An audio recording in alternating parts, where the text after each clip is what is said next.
Bonjour à tous, bonjour à toutes et bienvenue. Nous sommes de retour sur le plateau de Big Media à Quartier Général, le grand rassemblement des entrepreneurs des quartiers de France où vient de s'achever la finale du concours Money Time. Alors Money Time, c'est quoi? C'est un concours national qui accompagne les entrepreneurs des quartiers prioritaires de la ville dans leurs besoins de financement. Un concours qui a d'abord fait le tour de France dans le cadre de la tournée Entrepreneuriat Quartier 2030 pour sélectionner les meilleurs projets régionaux. Puis il y a eu plus de 200 candidatures, il faut le noter. Et après coaching personnalisé et rencontre avec les financeurs, on a finalement aujourd'hui 3 vainqueurs. Bonjour à vous 3. Bonjour. Bonjour. Alors les 12 lauréats se sont retrouvés à Quartier Général et après délibération, après un pitch, il est ressorti 3 vainqueurs que nous avons le privilège de recevoir. Alors je vais vous présenter successivement. Marine, bonjour. Bonjour.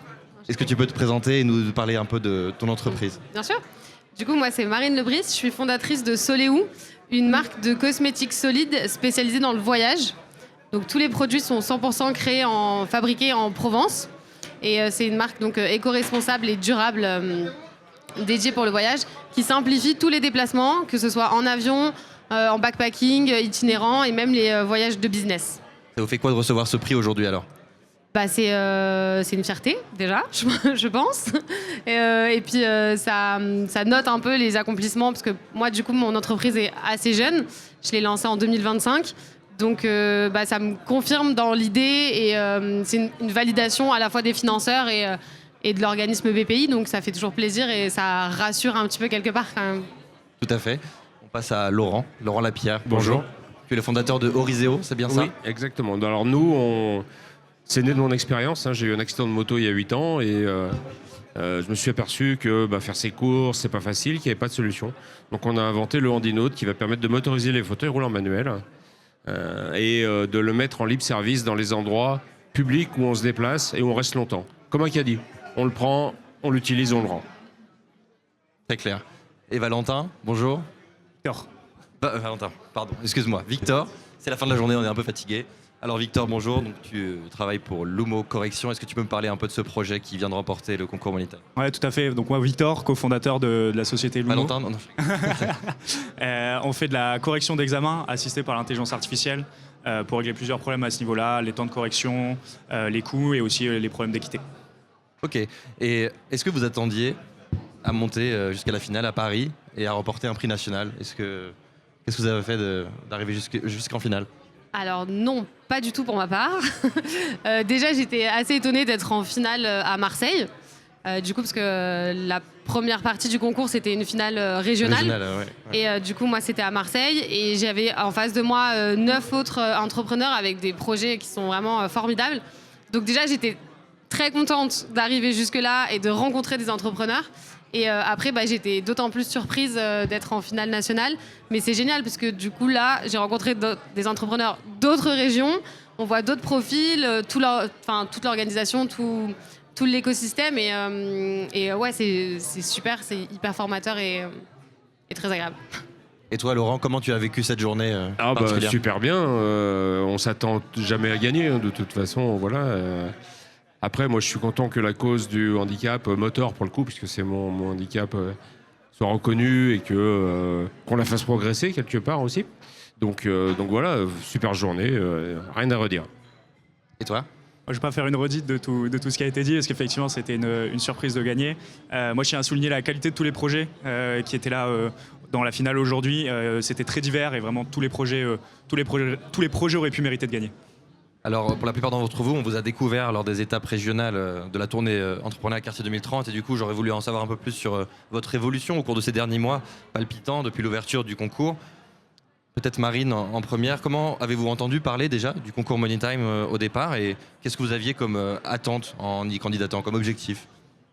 Alors du coup, moi, c'est par mon incubateur. J'ai fait les déterminés et ils ont relayé l'information du concours Money Time. Et au tout début, moi j'ai candidaté au mois de mai, c'était surtout pour me confronter et avoir un retour sur justement tous les éléments financiers qu'on devait fournir. Parce qu'encore une fois, moi mon entreprise est assez jeune et mai-juin c'est le moment où j'ai commercialisé. Et je voulais un retour un peu extérieur et voir si justement ça pouvait plaire aussi à BPI et puis une validation marché finalement. Ok, et toi, Laurent, du coup, t'en as entendu parler comment du concours? Alors nous, on a eu un financement déjà BPI, on a eu un Innovop en fin 2022, début 2023. Donc je crois que c'est tout simplement par la newsletter.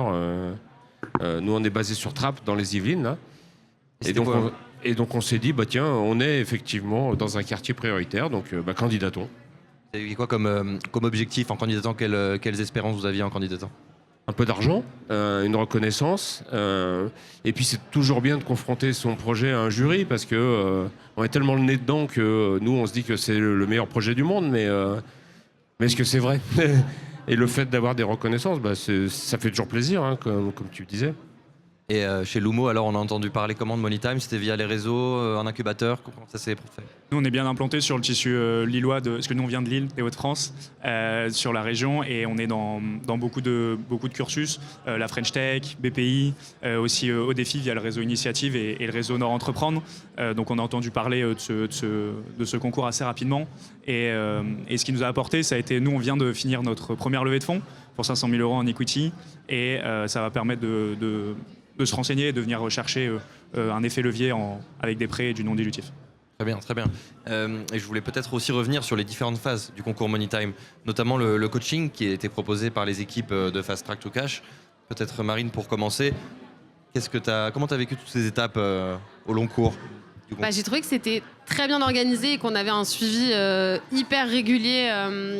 En tout cas, moi, j'ai eu un suivi hyper régulier dès la sélection pour la finale régionale, puisque à partir de là, j'avais 2 interlocuteurs que je voyais, ou quand j'ai appelé en tout cas, très régulièrement, et qui m'ont bien préparé à toutes les étapes, que ce soit la finale régionale, après toute la partie financement, monter les dossiers, qui suivent aussi, moi, mes avancées avec les différents prêts d'honneur et prêts bancaires, qui me donnent des conseils, qui sont hyper présents, finalement, dans cette première levée de fonds de mon côté. Et après, pareil, là, pour la préparation de l'événement aujourd'hui, où on a été hyper bien encadrés et très bien suivis, je pense, tous, pour avoir le meilleur pitch possible et être le plus clair lors de l'événement.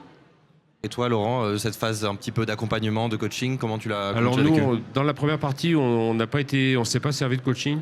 Mais bon, nous, on a 2-3 ans d'existence, on a été dans 2 réseaux, SkiCube et Réseau Entreprendre, donc le pitch, on maîtrise quand même plutôt pas mal. Mais pour la finale, là, c'était super intéressant, le coaching avec Najid, hein, c'est ça?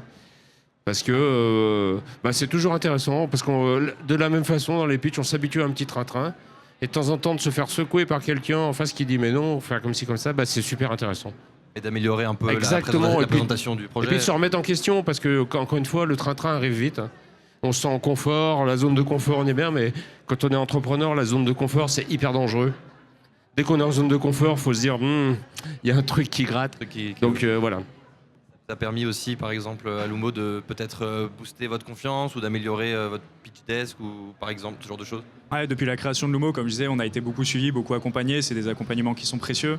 On ne serait pas là aujourd'hui, on ne pourrait pas faire Lumo comme il est si on n'avait pas eu ces accompagnements au précédent. Et comme le disait aussi très bien Laurent, on a tendance des fois à être un peu de la tête dans notre guidon, à vouloir faire ce qu'on sait faire de mieux, et des fois un peu relever la tête et devoir présenter l'idée, de devoir être suivi, accompagné, etc. Ça permet de s'améliorer.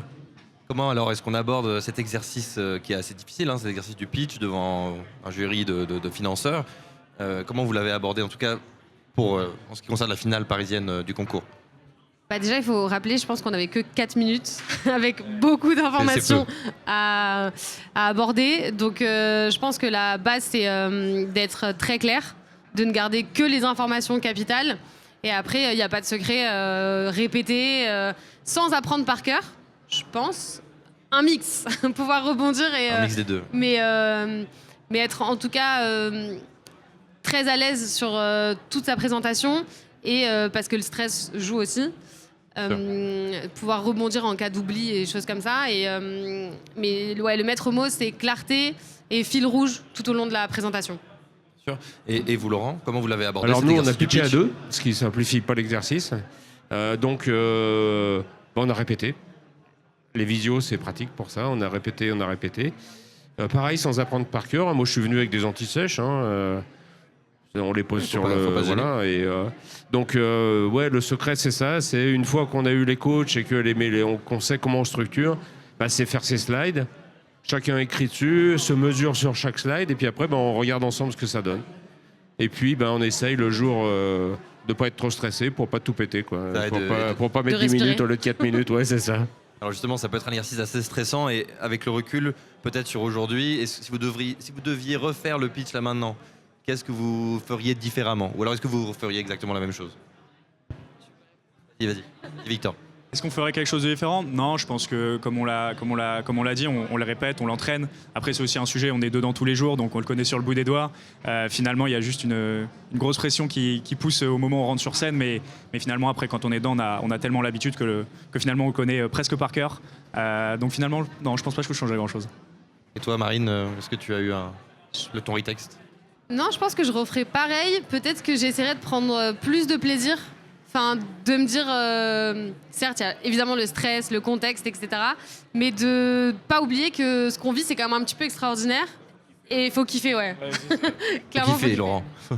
Ouais, je trouve, parce qu'effectivement, alors, ça dépend des personnes aussi. Moi, je sais que je suis assez résistant au stress, mais il y en a quand même un peu, mais on peut perdre ses moyens avec le stress. Donc, c'est aussi une habitude.